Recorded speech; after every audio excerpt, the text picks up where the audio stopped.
It's certainly my privilege to be up here on behalf of our governor today. He spoke with me yesterday, asked for me to extend his greetings and regrets. It was on his calendar to be here, and then, of course, he had to attend the funeral of a dear friend. And so, on behalf of Governor McCrory and the entire cabinet, it's my privilege to be here to join you today in celebrating this momentous event, really. And thank you, Jake. You do a great job of representing this region on the North Carolina Board of Transportation. All of you have a very fervent and dedicated representative for this region in Raleigh, arguing every day for the projects that need to be done throughout this district.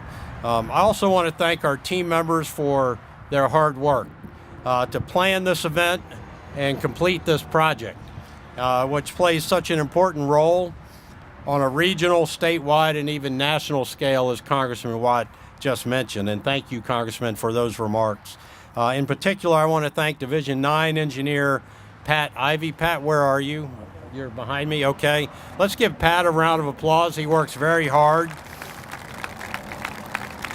And his team, including resident engineers Dale Schweitsgood, Darren Waller, and for their ongoing efforts to see this project to completion. Let's give them a round of applause as well. And if you probably can't hear it as well, but when the congressman mentioned this handles a lot of traffic, all you got to do is sit up here, and that's all you hear is a lot of traffic. So the sound wall, I think, is actually doing a pretty good job. And they can see us, which is why they keep beeping at us. I also want to thank our contractors, Flatiron Lane, Balfour Beatty, Austin Bridge and Road, engineering firms of Infrastructure Corporation of America, and STV Ralph Whitehead Associates, as well as our many subcontractors for all their hard work. If any of you are here, please raise your hand if you're a contractor on this project. They're back there in the back. Let's give them, they're the ones. They literally work 24/7 to get this done, day and night. And so thanks to all the partners, federal, state, local level, mayors, county commissioners, city commissioners, city council members, on up to the state level. All of our projects are collaborative efforts. As you know, this one in particular receives support from a wide range of stakeholders in this region, across the state, throughout the nation, as the congressman pointed out, to help make it a reality. And those of you who are familiar with this project know how many years we've waited for this day, and that every step of the way, from securing the funding, the most difficult task, to seeing it through to completion, that was a real team effort. And the scope of this $200 million project was tremendous, widened more than 7 miles of I-85 from 2 to 4 lanes in each direction, reconstructing 2 interchanges, replacing 8 bridges, including the Yadkin River Bridge, along with rail improvements and other upgrades. No easy task, to say the least. Very proud of everyone who had a hand and a role in this. And this type of large-scale improvement is exactly what we are focusing on through the governor's new Strategic Transportation Investment Law that was just passed this summer, which will place emphasis on funding projects that decrease travel time, reduce congestion, increase jobs, improve safety, and connect rural and urban areas. And those are the 5 criteria the governor has asked us to focus on, and we got a law passed this summer to do just that. And I also want to thank, just as the congressman did, as a veteran, it's truly special that we are naming this bridge the Veterans Memorial Bridge. And I just want to thank all the veterans for your sacrifice. We've got several veterans throughout the crowd. If you could please stand and let us give you a round of applause, I would appreciate it.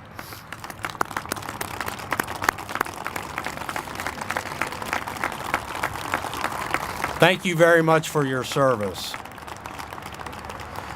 And I also want to thank former Representative Fred Steen, the Rowan and Davidson County chapters of the American Legion and VFW, and the others who were instrumental in making this dedication a reality.